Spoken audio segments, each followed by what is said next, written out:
Bonjour, chers amis de Podcast Wallep. Pour ce quatrième épisode de notre podcast, nous sommes ravis d'accueillir 4 invités venant de 4 pays différents, répartis sur 2 continents, illustrant ainsi la puissance et l'envergure de notre réseau d'avocats Wallep.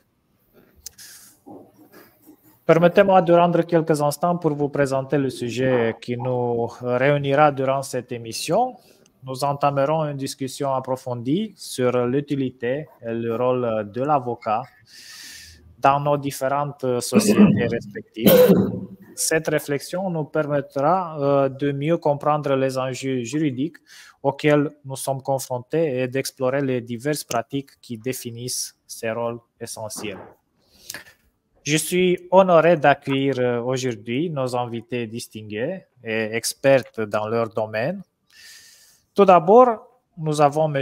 Mozen Suila, représentant la Tunisie, expert en plusieurs domaines du droit, apportant avec lui son savoir-faire juridique. Bonjour Mozen. Bonjour à tous, merci Thuyo pour cette présentation. De Bruxelles, Belgique, nous accueillons M. Djelou Bouzinkou, tête de cabinet d'avocat Ortelius, offrant une perspective unique. Bonjour Djelou. Bonjour Théo, merci beaucoup pour l'invitation.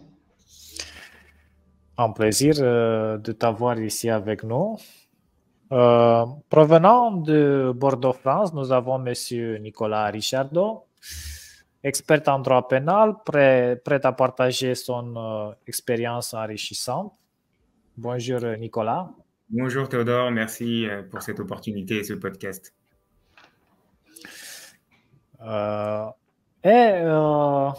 Ensuite, on aura aussi avec nous M. Focalbo Cogito, provenant de Tchad, notre collègue de l'Afrique. Je crois qu'il expérimente des problèmes techniques pour le moment, mais il va s'ajouter à la conversation sans problème. Et maintenant, si vous êtes d'accord, passons à la première section de notre débat qui traite les spécificités locales et la perception des avocats. Et donc, je vais demander à Mozen quelles sont les spécificités culturelles qui influent, qui gouvernent sur la perception des avocats en Tunisie. S'il te plaît, Mozen. Alors, permettez-moi tout d'abord de passer le bonjour à mes collègues, la France, la Belgique et le Tchad. Je vous remercie encore une fois, Théo, pour avoir nous rassemblés pour la deuxième fois, les avocats du Wallep, pour parler toujours d'un thème qui est au cœur de notre métier. C'est un sujet en fait d'actualité et d'avenir. Donc, les spécificités culturelles qui influencent le travail de l'avocat, autrement dit la réputation de l'avocat et sa considération dans sa société. Permettez-moi tout d'abord de vous dire que la question de la perception de l'avocat, personnellement, je l'aperçois comme une question personnelle et individuelle en fait. Elle est relative à chaque avocat en personne. Mais pour parler en général de tous les avocats et leur perception dans la société, c'est autre chose. Permettez-moi de commencer par le commencement et je veux citer en fait l'article 1er du décret loi numéro 2011-79. C'est le décret du 20 août 2011 qui organise la profession de l'avocat en Tunisie.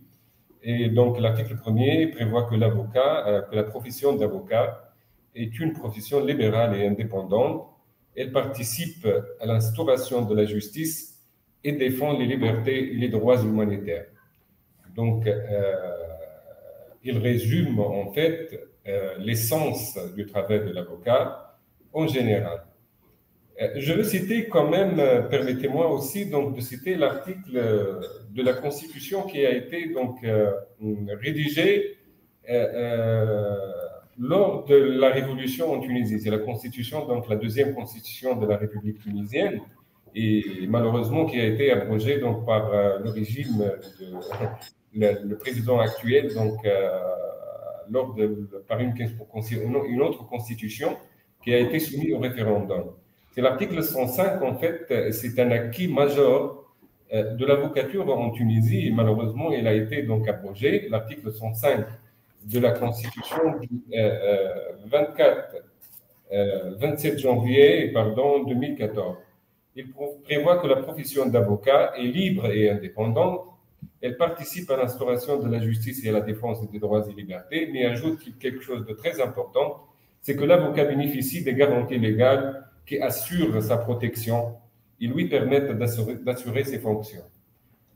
Pour parler, donc, pourquoi j'ai évoqué cet article-là? Parce que c'est un article donc, qui est prévu par la loi fondamentale du pays. Malheureusement, il a été abrogé, mais il faut le citer. Parce que cet article, il a été introduit dans la Constitution de 2014 suite à des pressions qui ont été faites par des avocats.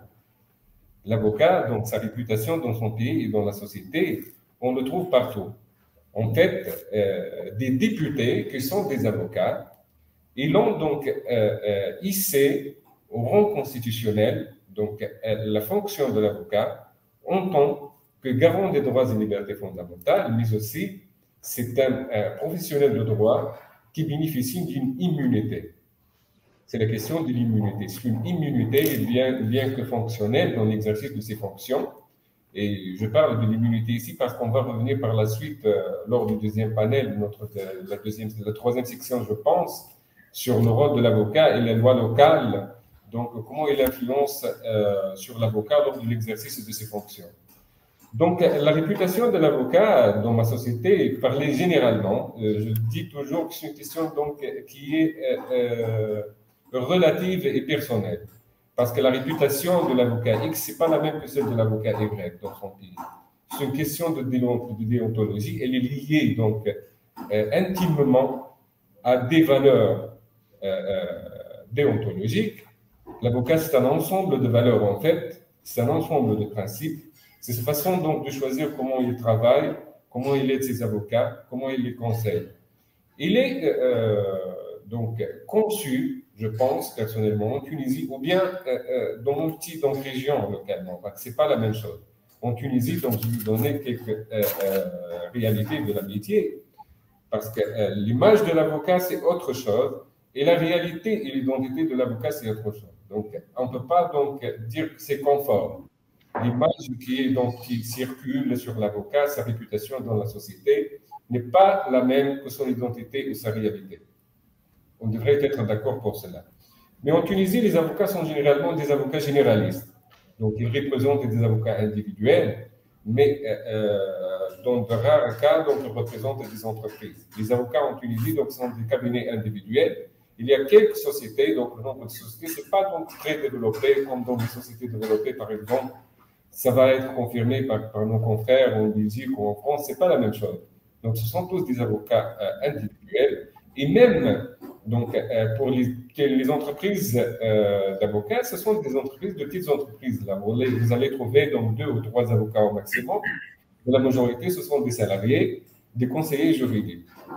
Donc, aussi, dans ce même sens-là, la réputation et l'image de l'avocat, elle est considérée comme un conseiller juridique, donc le conseiller juridique le plus qualifié. En fait.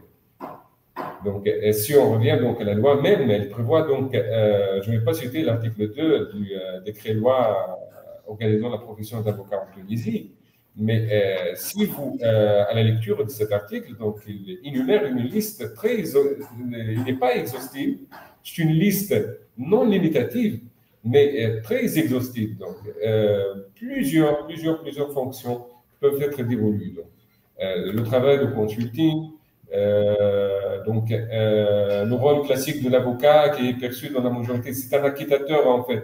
En matière pénale, il représente donc ses clients, les conseils, et on le trouve donc devant la police judiciaire, devant le procureur de la République, dans les prétoires, donc pour plaider lors des procès et pour défendre les intérêts de ses clients, et la rédaction des contrats, tout cela.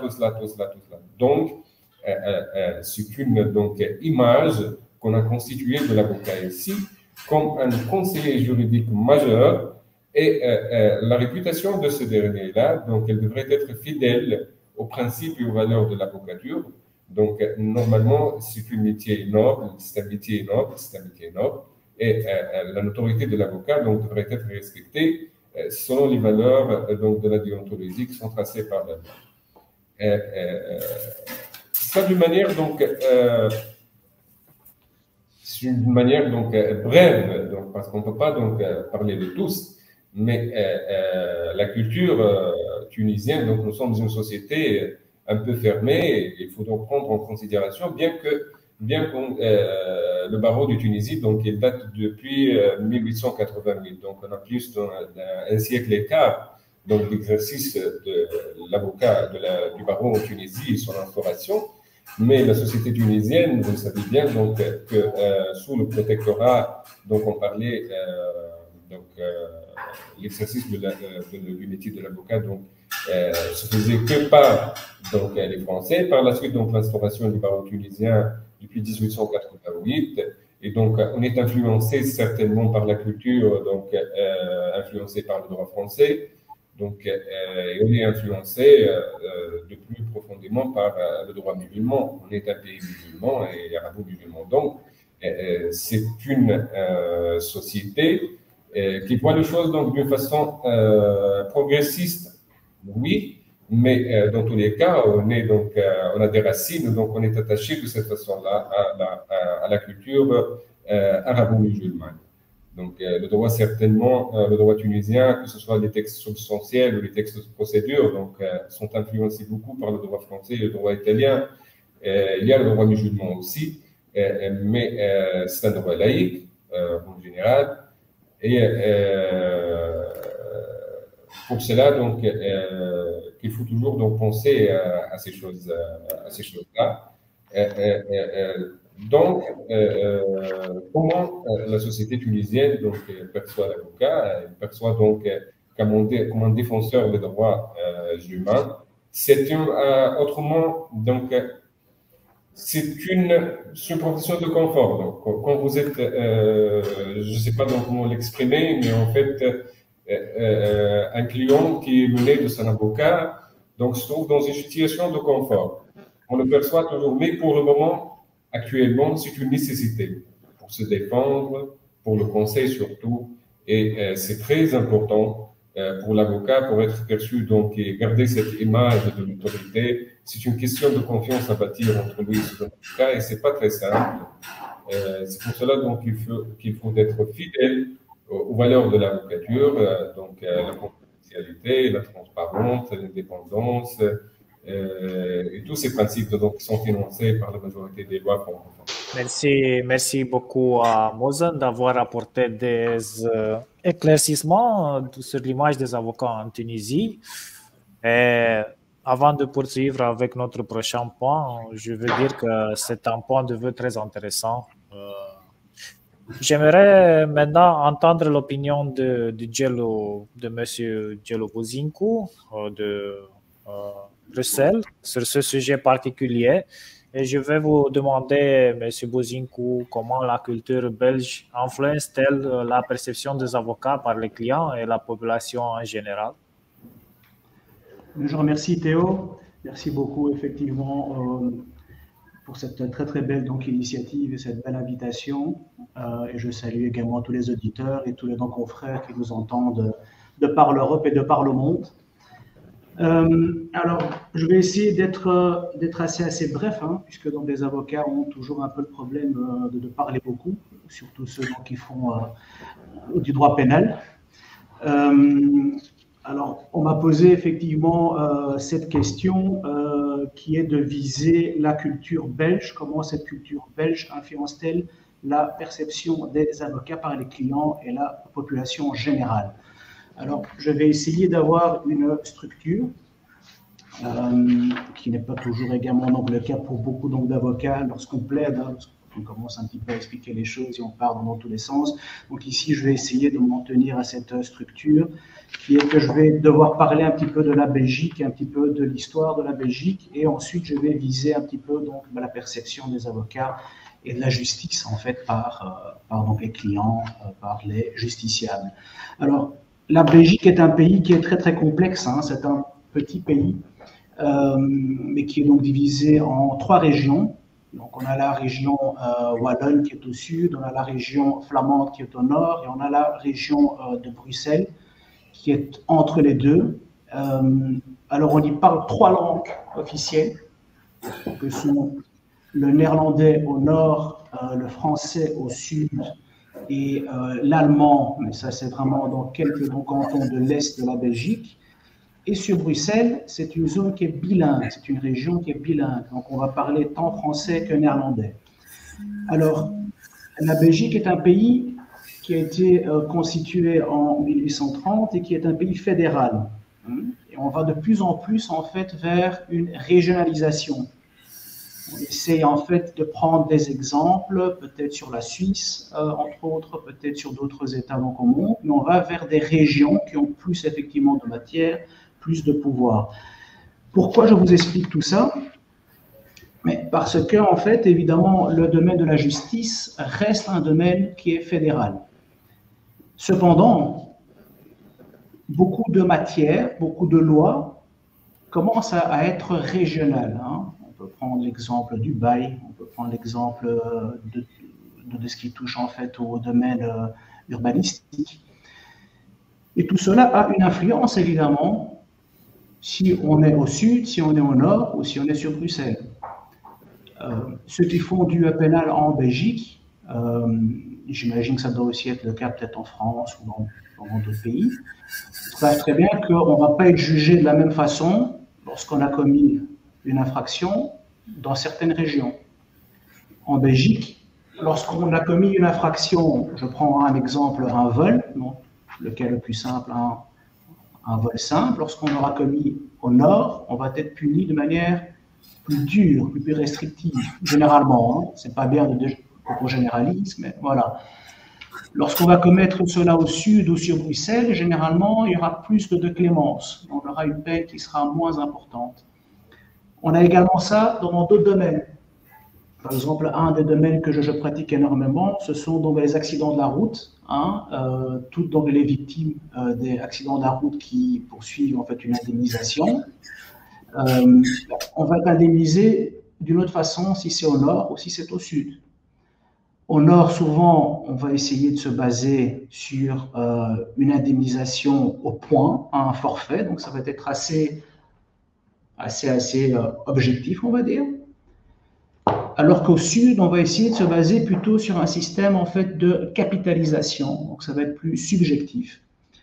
Et donc ça, c'est pour expliquer un petit peu la culture de la Belgique, puisque, et ça peut paraître un petit peu bizarre, on peut passer tout simplement en fait la frontière linguistique, pardon, donc entre le nord et le sud, et on va être jugé de manière différente. C'est donc une influence claire. Alors, j'ai encore un autre point sur effectivement la Belgique qui est très très important, c'est que nous avons une loi en Belgique qui date du 15 juin 1935 sur l'emploi des langues en matière judiciaire. C'est une loi qui est très très complexe, hein, qui fait perdre tous les cheveux effectivement à mes confrères, ou qui les fait en tout cas blanchir, voire les rendre gris. C'est une loi qui est très très complexe, mais qui prévoit d'un point de vue général qu'on va être jugé, si on a commis une infraction ou si on est au nord, on va être jugé dans la langue néerlandaise, au sud dans la langue française. Sur Bruxelles, évidemment, c'est plus complexe puisque c'est une zone bilingue, mais on aura toujours une possibilité de demander un changement de langue, puisque dans le domaine pénal, le prévenu a le droit, et c'est un droit effectivement qui est prévu tant en Belgique qu'à un niveau européen, hein, donc la CEDH, etc., d'être jugé de manière normale, de manière équitable, et il aura le droit d'être effectivement jugé dans sa propre langue. Ce qui souvent d'ailleurs est un moyen de défense, hein. On va donc l'utiliser dans un certain nombre de dossiers comme moyen de défense.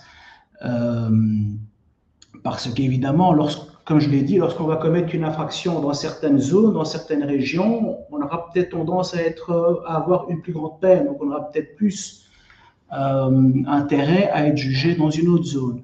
Et voilà, ça c'est donc pour le premier point en ce qui concerne la Belgique. Pour le deuxième point, la perception des avocats et de la justice par les clients. Ici, en Belgique, on a un proverbe qui est très très connu ici, sur lequel on a fait énormément de publicité, où on dit qu'un avocat est une personne qu'il faut voir avant pour éviter les problèmes après. Alors, c'est un proverbe, je pense, qui peut être appliqué à énormément de régions du monde. La perception des avocats en Belgique, je pense, est une perception qui est assez générale. Bon, nous sommes vus comme des personnes qui ont en fait un langage qui est assez judiciaire et qui est assez dur souvent en fait à comprendre par les clients. Nous sommes souvent vus comme des personnes chères aussi, hein, excessivement chères donc parfois. Et l'avocat est souvent donc assimilé au très gros problème qu'il y a en Belgique, c'est la lenteur de la justice, hein. Nous avons effectivement un arriéré judiciaire qui est assez important, surtout sur Bruxelles. Et l'avocat est souvent donc assimilé effectivement à cette lenteur de la justice. Alors, on a fait énormément de progrès pour essayer d'avancer, notamment pour lutter contre cette lenteur, mais on a également fait énormément de progrès pour donner un accès à la justice à toute une série de personnes. Donc il faut savoir qu'en Belgique, et je pense que c'est assez unique dans le monde, toute personne ou tout ménage plutôt qui gagne de moins de 2 000 euros, donc je parle vraiment du ménage, hein, donc il faut prendre les revenus du mari, de l'épouse, peut-être de toute autre personne effectivement majeure du ménage. Si on est à moins de 2 000 euros, on a droit effectivement à un avocat qui va être désigné par l'État. Il faudra juste payer 20 ou 30 euros. Alors, c'est assez unique et c'est assez bien parce que cela rend effectivement l'accès à la justice assez démocratique et assez ouvert. Alors qu'auparavant, effectivement, et vu dans les crises qu'il y a eu, l'accès à la justice était peut-être une des dernières dépenses d'une famille. Alors actuellement, je pense que ce n'est plus une des dernières et c'est peut-être devenu effectivement une des premières. Je pense avoir fait le point sur cette question et je reste à disposition. Merci beaucoup, Diallo, d'avoir expliqué la situation du droit belge, qui est évidemment très complexe. Et pour faire une blague, je crois que c'est valable pour tous quand on dit qu'en effet, la Belgique reste un énigme pour nous tous, surtout en ce qui concerne sa politique. Oui, et en plus ici, on a fait des élections en juin, donc ça sera encore plus une énigme, je pense. Merci, merci de nouveau. Et passons à la section suivante qui concerne la relation avocat-client et les défis. Et passons à Focalbo de Tchad. Focalbo, s'il te plaît, si tu peux nous dire comment les avocats sont-ils perçus au Tchad et quels défis sont rencontrés dans l'établissement d'une relation solide avec les clients, s'il te plaît. Bonjour à tous. Je suis avec beaucoup d'intérêt les interventions des uns et des autres. Déjà, je vais parler à mon propre. Oui, vous m'entendez? C'est tantôt que je vais parler à mon propre. Et je vais tirer mes propos de ma petite expérience d'avocat. Et comme je vous l'aurais dit par le passé, la profession d'avocat au Tchad n'est instaurée qu'en 1996 à travers la loi 033 qui porte donc création et organisation de la profession d'avocat. À cette date, la profession d'avocat est âgée de 28 ans. Donc, ma petite expérience me fait dire que, comme le fait, les avocats sont des auxiliaires de l'État. Et la perception des avocats au théâtre varie selon que les gens sont instruits ou ne le sont pas.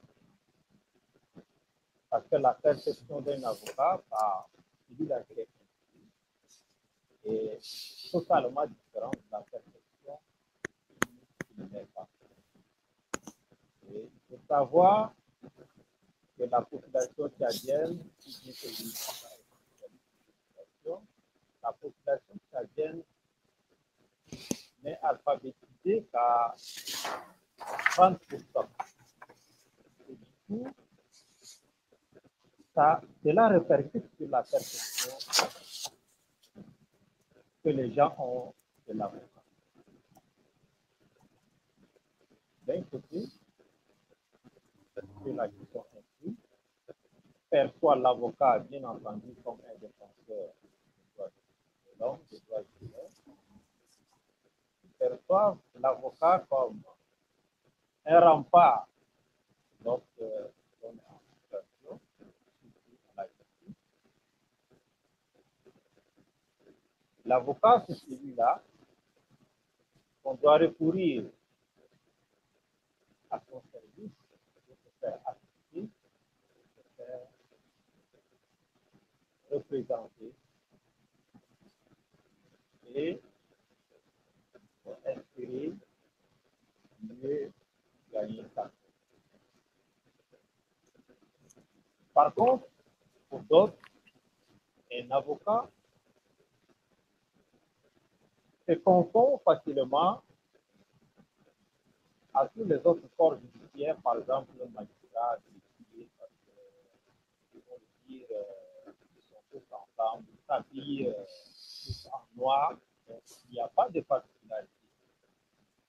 Donc, il y a cet amalgame de perception pour ceux-là qui ne sont pas. Concernant la relation avocat et client non justiciable, il y a tellement de défis. Je peux revenir encore là-dessus sur cette question d'instruction. Pour ceux qui sont instruits, il se pose aucunement le problème majeur entre l'avocat et sa clientèle. Merci beaucoup. C'est tout un tas de problèmes parce que un justiciable non instruit peut vouloir demander l'assistance d'un avocat, mais sans lui laisser la main libre de faire son travail comme il veut. Il y a donc cette grande difficulté parce que l'avocat, par moment, peut ne pas être compris par son client.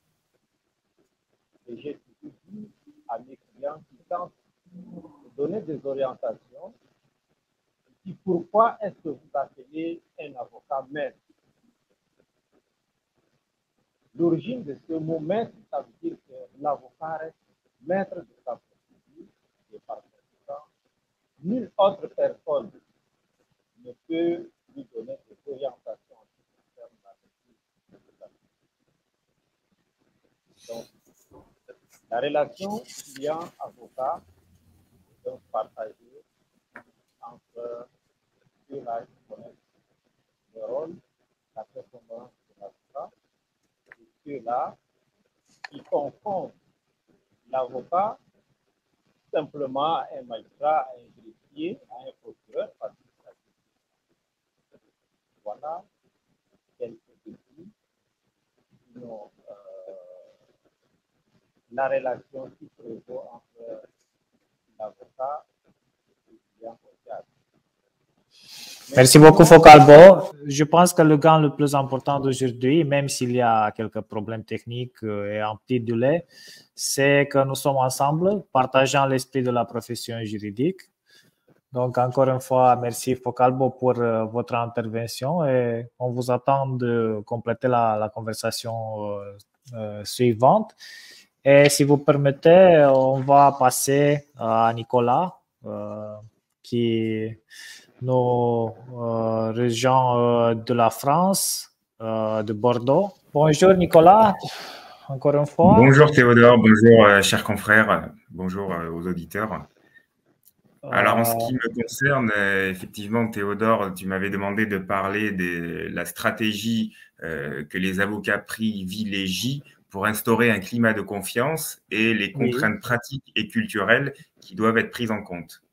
Et s'il te plaît, Nicolas, si tu peux faire un parallèle avec ce que Focalbo nous a dit. Alors, avec ce que Focalbo nous a dit, pour ne rien vous cacher, je n'ai pas tout entendu vu les difficultés techniques, donc je vais avoir un petit peu de mal à répondre. En revanche, je vais pouvoir rebondir sur ce que disait mon confrère belge. Premièrement, c'est que quand un confrère dit qu'il va être bref en France, c'est qu'en général, il va parler très longtemps. Donc, je ne vais pas dire que je vais être bref, mais je vais faire en sorte de respecter le temps de parole. Donc, en ce qui concerne la France, quand on parle de climat de confiance à instaurer, la première question à se poser, c'est qu'est-ce qui fait qu'un avocat inspire confiance? Pour inspirer confiance, l'avocat en France est tenu à un serment qui, à mon sens, c'est tout ce qui fait l'essence de la profession d'avocat. Il faut savoir qu'en France, pendant très longtemps, l'avocat était tenu au respect des institutions religieuses, puis aux institutions étatiques. Et donc, c'est uniquement depuis 1982 que l'avocat conserve toute son indépendance, puisque le serment comprenait la dignité, la conscience, l'indépendance et l'humanité. Si on s'en tient à ça, on pourrait se dire, bon, c'est déjà pas mal, mais à mon sens, il manque quelque chose. Et ce quelque chose a été rajouté par l'article 2 de la loi du 31 décembre 90, qui rajoute l'obligation de probité. Et à mon avis, effectivement, la probité, c'est ce qui va permettre aux clients, aux justiciables, d'avoir confiance en l'avocat, puisqu'il y a l'obligation de probité. C'est en quelque sorte l'obligation d'honnêteté et l'obligation de transparence. Quand on a dit ça, c'est bien. Après, c'est pas tout d'avoir simplement ce serment d'avocat. Encore faut-il que les clients et les justiciables plus généralement s'en rendent compte et inspirer justement cette confiance envers le client. À mon sens, il y a différentes manières effectivement d'inspirer confiance aux clients. En tant qu'avocat exerçant principalement en droit pénal, il y a une première distinction qui s'opère à mon sens, c'est tout d'abord de savoir si on est avocat choisi ou pas choisi.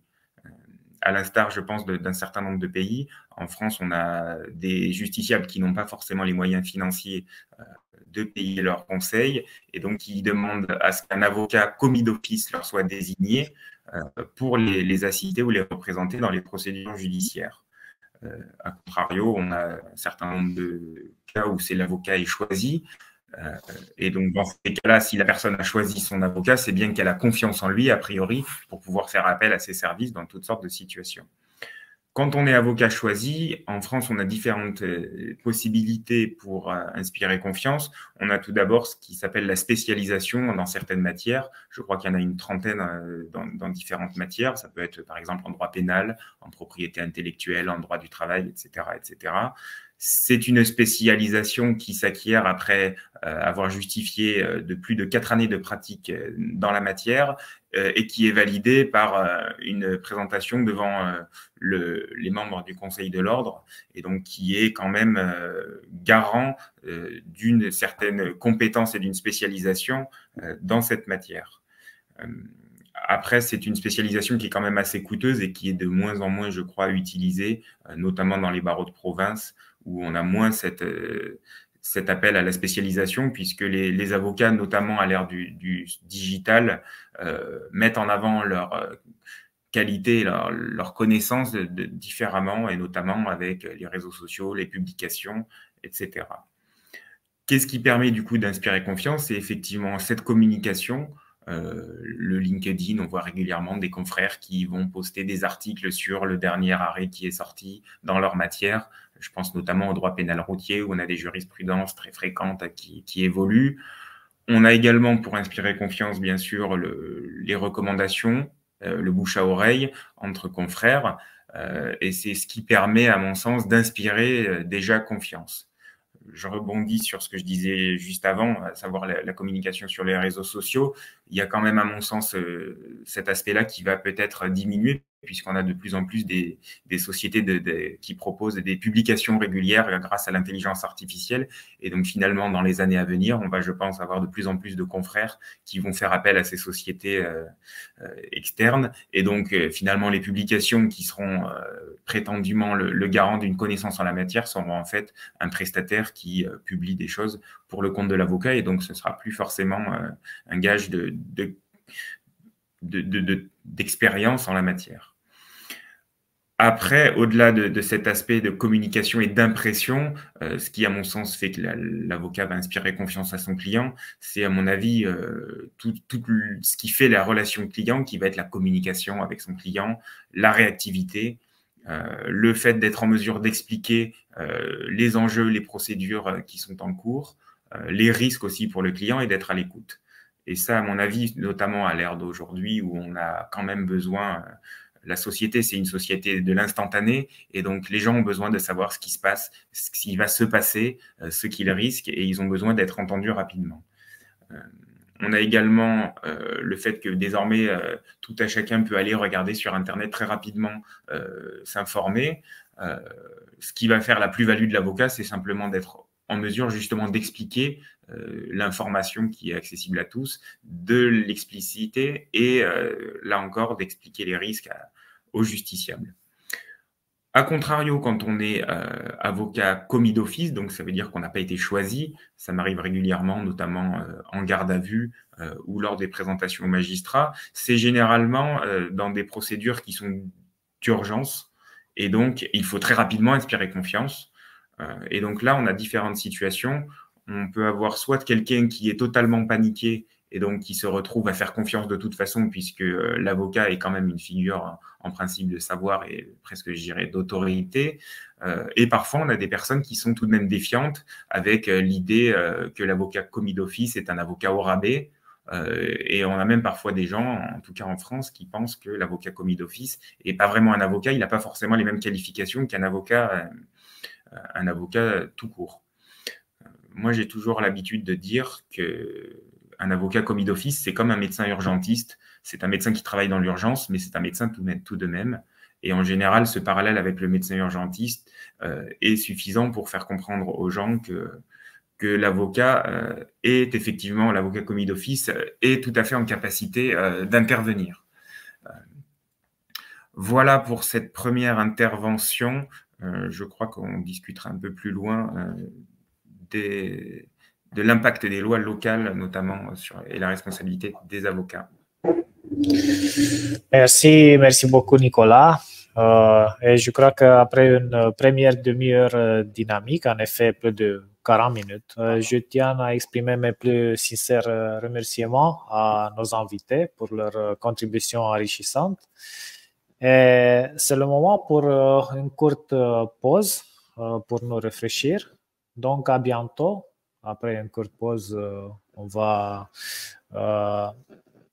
parler de nouveau sur l'impact des lois locales sur le rôle des avocats. Donc, une pause et on va recommencer. Merci.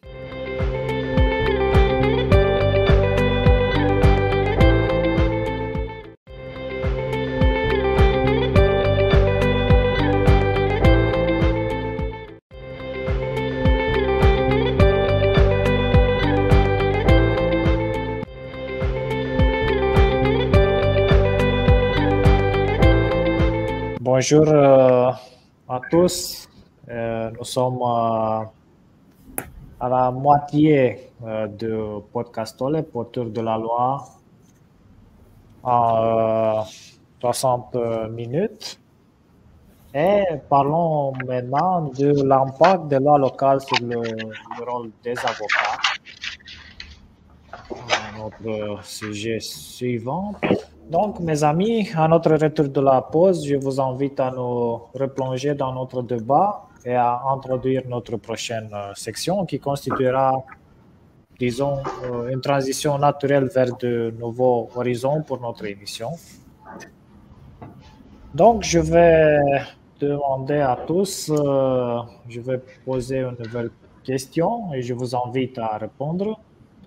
Sur la base de votre expérience, quel impact les lois locales ont-elles sur le rôle et les responsabilités des avocats dans la quête de justice dans votre pays? S'il vous plaît, débat libre. Éventuellement, je peux peut-être dire quelques minutes sur l'impact des lois locales. Je l'ai déjà donc expliqué un petit peu dans la première partie, en ce qui concerne effectivement la Belgique. L'impact des lois locales est très important puisque nous avons donc différentes lois basées sur effectivement le régime linguistique donc, de chaque région. Je peux prendre peut-être un exemple type 1, puisque bon, j'ai fait un petit peu peut-être trop de théorie. Un exemple type. Donc j'ai eu la semaine passée, j'ai reçu en fait un client qui avait été cité et il avait été cité en faillite et condamné par défaut. Et donc il y avait une faillite qui avait été donc prononcée à son égard. Alors il est venu le dernier jour pour faire une opposition à cette faillite.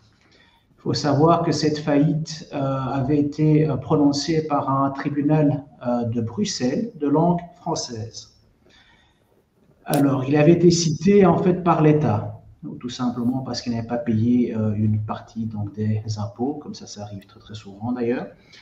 On a dû faire opposition. Et en Belgique, lorsqu'effectivement nous avons un jugement qui condamne, qui condamne telle personne et qui prononce une faillite, nous avons souvent un curateur qui sera donc désigné par le tribunal, donc qui va en fait gérer cette faillite. Il aura en fait une double casquette.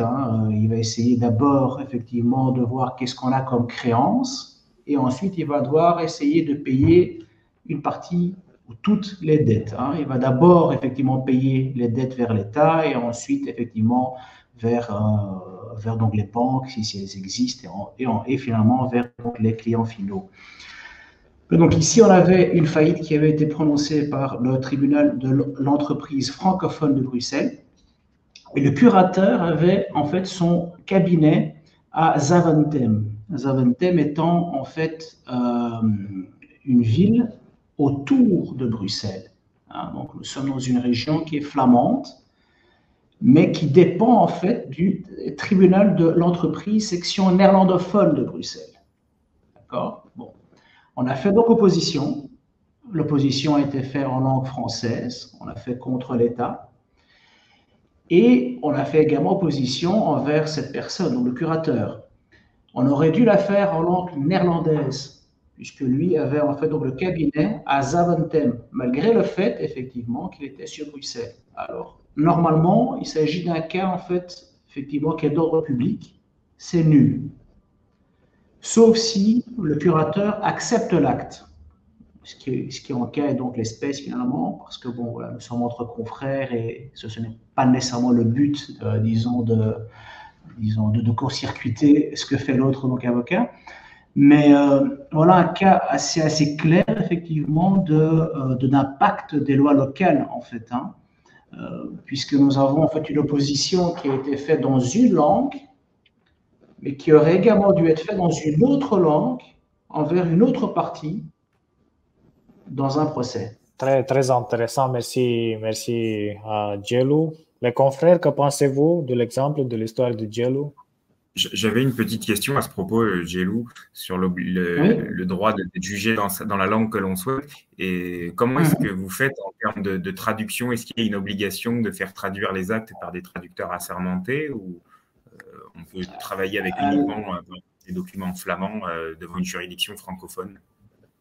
Alors, il y a donc une obligation effectivement de traduire. Hein. Donc, si maintenant on a tout un dossier qui est par exemple en langue flamande et que finalement on a accepté à ce qu'il soit jugé en langue française, il faudra prendre tous les actes et les traduire. Ça, c'est une obligation évidemment qui porte problème. Qui porte problème, entre autres, sur effectivement les délais. Puisqu'il faut donc traduire tous ces actes. Lorsqu'on est en face de dossiers qui sont assez conséquents, ça prend énormément de temps. Ça porte en soi non préjudice effectivement à la justice, mais c'est peut-être un petit peu dans l'intérêt effectivement du client dans certains cas. Même si ça doit être très coûteux. Exactement. C'est l'État qui le fait finalement. Évidemment, si donc le client sera donc condamné, c'est lui qui va devoir payer tous les frais de justice, hein, s'il est solvable. Ah oui, donc c'est aux frais de l'État initialement. Exactement. C'est aux frais de l'État. Même si souvent sur en fait Bruxelles, on a quelques juges heureusement qui acceptent et qui sont bilingues en fait. Hein. Mais lorsqu'on va plus dans des villes de province, il y a en fait des juges qui ne sont pas bilingues, donc il faudra le faire. Intéressant. Merci à Djelou et Nicolas.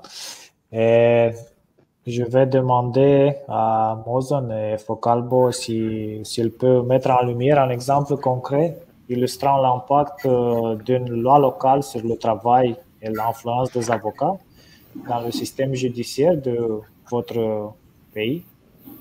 Oui, en fait, si vous me permettez d'intervenir sur cette question-là, l'impact des lois locales sur le rôle et les responsabilités de l'avocat, en fait. Bon, je vais prendre la question donc de façon générale et je vais vous donner donc un petit exemple tiré de mon expérience personnelle sur cette question-là. En fait, le droit tunisien, généralement, la culture juridique, que ce soit donc les codes de droit, disons, droit substantiel ou les codes de procédure, donc, sont des vieux codes. Et jadis, on regardait à l'avocat en tant que mandataire. Donc, il n'y a pas donc cette vision moderniste, progressiste de l'avocat qu'on voit aujourd'hui, donc qui est peut-être chargé pour donc accompagner ses clients, donc que ce soit par le conseil ou en matière contentieuse. Donc, cette vision donc traditionnelle influe certainement sur le rôle et les responsabilités de l'avocat lors de l'exercice de ses fonctions. Donc, cette influence est certainement une influence négative.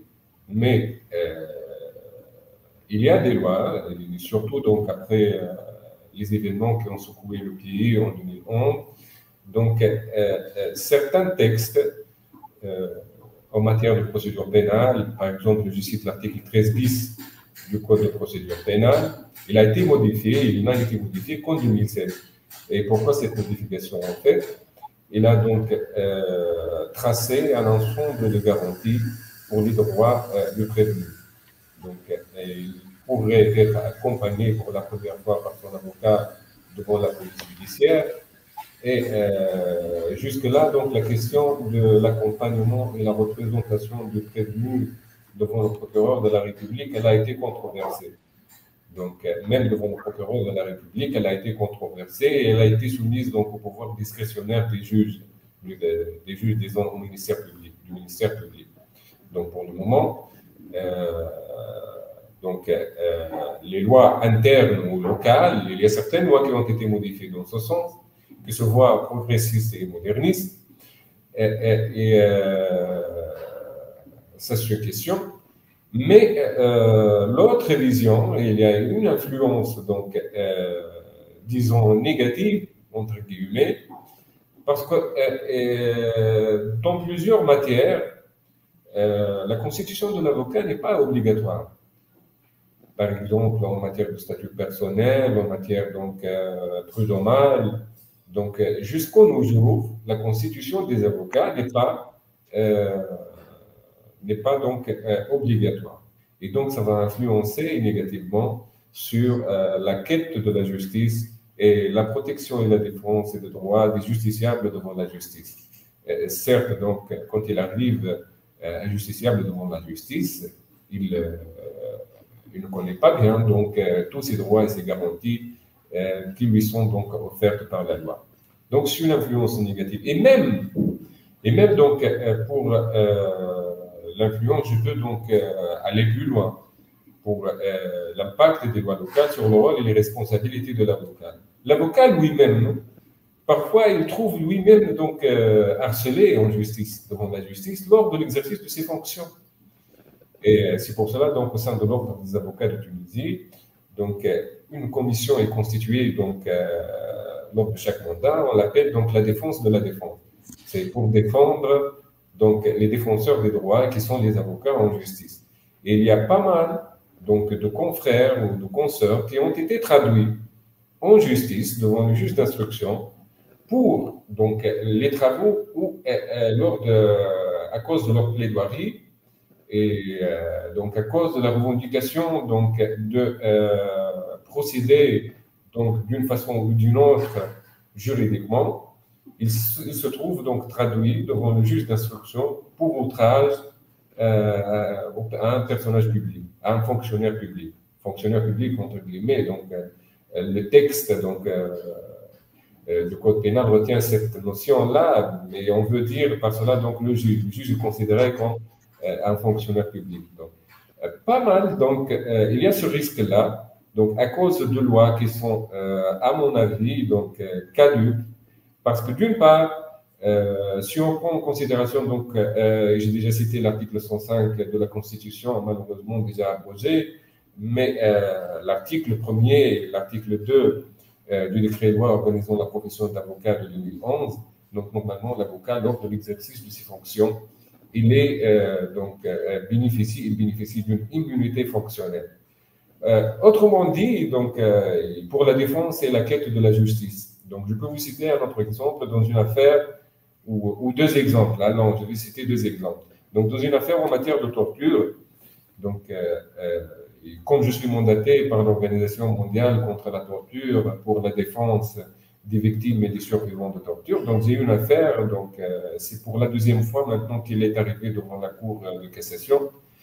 Et quand on arrive donc en justice, la Tunisie a ratifié la Convention contre la torture de 1984 et le droit constitutionnel tunisien exige que les conventions qui sont ratifiées et publiées donc, par la République tunisienne ont un rang supérieur donc, aux lois internes.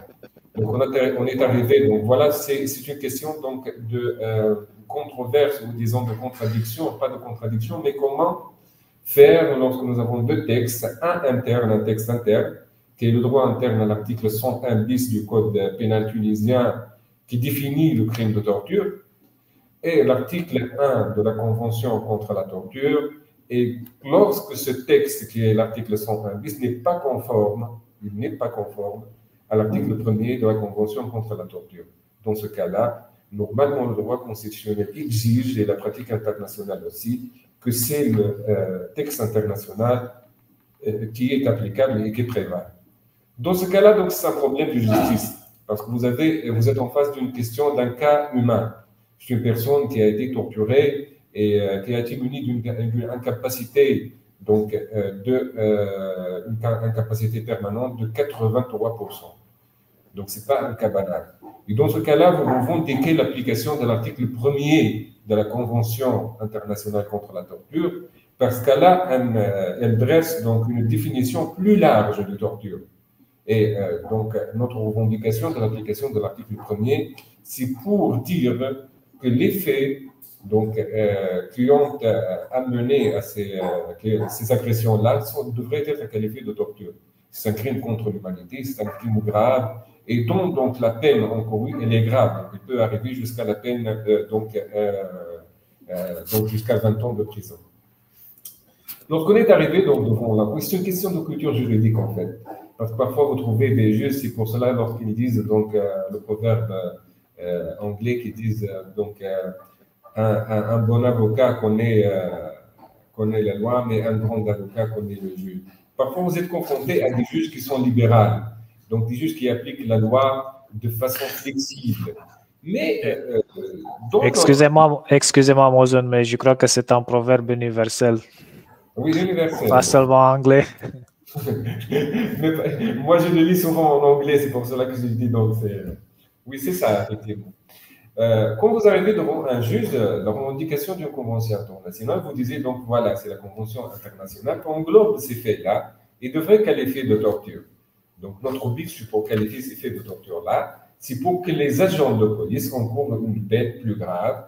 Et c'est déjà l'obtention d'un jugement, en fait, un jugement pour torture en Tunisie, c'est déjà donc quelque chose recherché.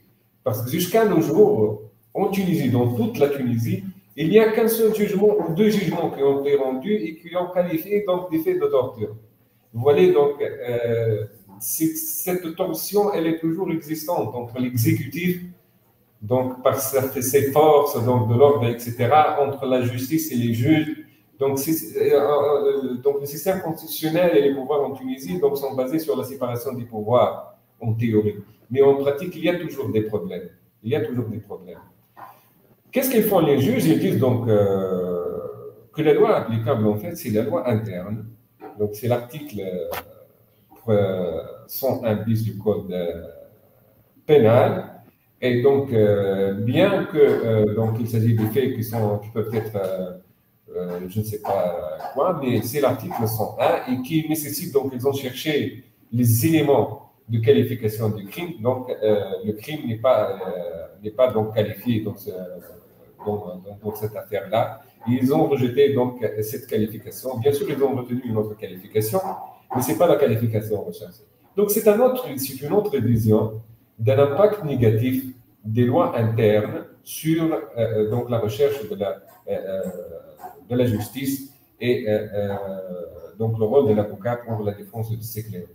Je peux dire que notre premier épisode de Podcast OLEP en français, mais sans doute pas le dernier, a été une très bonne et très belle occasion. Il a offert un aperçu fascinant de la diversité des pratiques juridiques dans différents contextes, différents pays, différents continents aussi. Donc, pour nos auditeurs, cette émission offre un aperçu unique des défis et opportunités auxquels les avocats sont confrontés mondialement. En tant que participant de Podcast OLEP, je veux vous remercier à tous, Monsieur Bouzinkou, Monsieur Suila, Monsieur Cogito, Monsieur Richardo. Merci à vous. Notre réseau OLEP sert de plateforme pour partager des idées novatrices, des meilleures pratiques et des expertises variées. Mozen a dit que OLEP aide à internationaliser l'avocat et nous vous incitons à participer activement à nos discussions à l'avenir. Donc, je crois que c'est une première, mais j'espère qu'on aura beaucoup d'autres occasions de parler ensemble et aussi de participer aussi à des événements, pas seulement en ligne, mais aussi à des conférences OLEP physiques à l'avenir. Donc, je tiens à vous remercier chaleureusement, messieurs, pour la contribution très, très valeureuse d'aujourd'hui. Cette émission a été captivante pour moi et j'espère que pour notre audience aussi. Votre engagement et partage engendrent une valeur significative pour chacun de nous. Merci également à notre audience dévouée pour votre présence continue. Nous avons hâte de vous retrouver dans le prochain épisode pour continuer à explorer les enjeux juridiques mondiaux de manière toujours plus enrichissante. À bientôt et prenez soin de vous.